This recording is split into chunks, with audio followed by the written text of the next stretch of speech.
What if a camper didn't need a campground at all? No electrical hookup, no water connection, no traditional RV site, just the road, nature, and a home on wheels built for serious off-grid travel. Today, we're taking a look at a very unusual Chinese RV built on a HOWO chassis. At first glance, it looks like a compact expedition truck, but the real story here is not just the way it looks.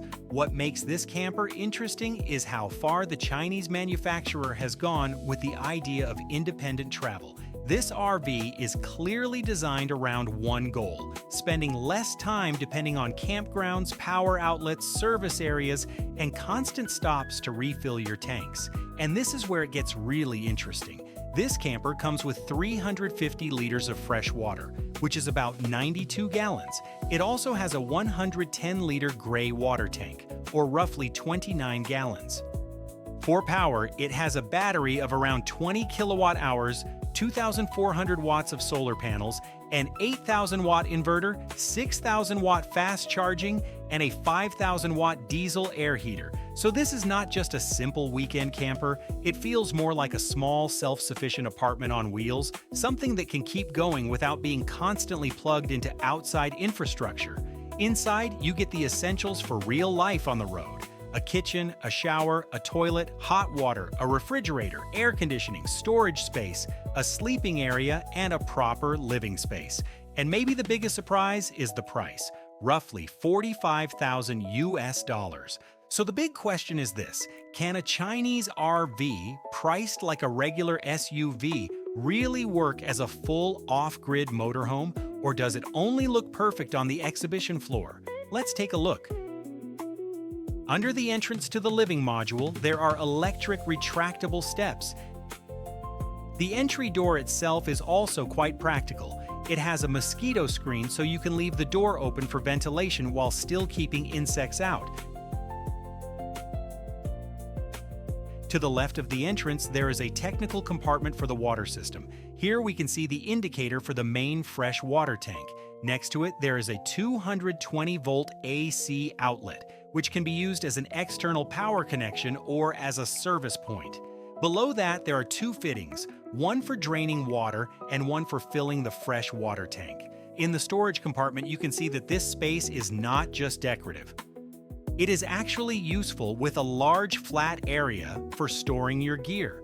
Another thing worth noticing is the water filtration system. There are several filters installed in the technical compartment, which fits very well with the off-grid concept of this camper. It uses a 3-stage filtration system, and you can clearly see the separate filter unit and the plumbing. Also, under the storage compartment, there is another interesting detail: a slide-out outdoor kitchen. It is hidden in a separate lower compartment, so it does not take up space inside the living area or interfere with the main storage bay. When you need it, you can simply slide it out and cook outside. I like that this kitchen is placed right under the garage area. It creates a very logical setup. On top, you have storage for gear, hoses, cables, and other travel items, and below, you have a separate kitchen module for cooking when you stop somewhere in nature. As we step inside, it's immediately clear that this interior was made not just for an exhibition, but for real life on the road. Right next to the entrance is the kitchen, and the first thing you notice is the fairly large work surface. The countertop feels quite practical, mainly because the stove is placed to the right of the entrance, leaving the main area free for food prep or small appliances. At the rear, there is a transverse bed measuring roughly 2.2 by 1.3 meters, or about 7.2 by 4.3 feet. So in terms of length, it is actually longer than a standard American queen bed. But in width, it is closer to a compact double bed. Another important detail is the amount of storage around the bed. At the back, there are several cabinets and closed compartments where you can store clothes, bedding, personal items, or smaller travel gear. And for an off-grid RV, this is a very smart decision. Autonomy is not only about water tanks or battery capacity, it is also about having enough places to put your things so the interior does not turn into chaos after the first day on the road. Let's take a look under the sink. Here we get access to the technical part of the kitchen area. Everything is arranged quite practically. The main connections, the drain system, and the Philips water heating unit are all left within easy reach. And for an RV, that really matters. On the road, any service component should be accessible without having to take apart half of the furniture. In the bathroom, everything is pretty simple but functional. You get a toilet, a small sink, a shower head, a mirror, a ventilation window with a fan, and upper cabinets for smaller items. But the key point is that this bathroom is supported by a serious water system, 350 liters of fresh water, or about 92 gallons, and 110 liters of gray water, or around 29 gallons. In the dining area, there are 2 sofas facing each other and a large table in the center. In normal use, this works as a place for eating or working, but the table can be folded down, turning this area into an extra sleeping space measuring roughly 1.8 by 1 meter. Above the window, you can see plenty of overhead cabinets for storage. And on the ceiling, there's an air conditioner, which is a nice feature for longer trips in hot weather.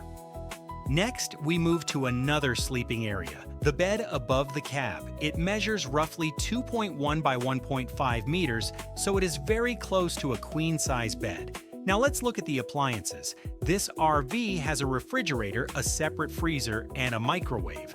And that tells us the electrical system here is designed for more than just lights and phone charging.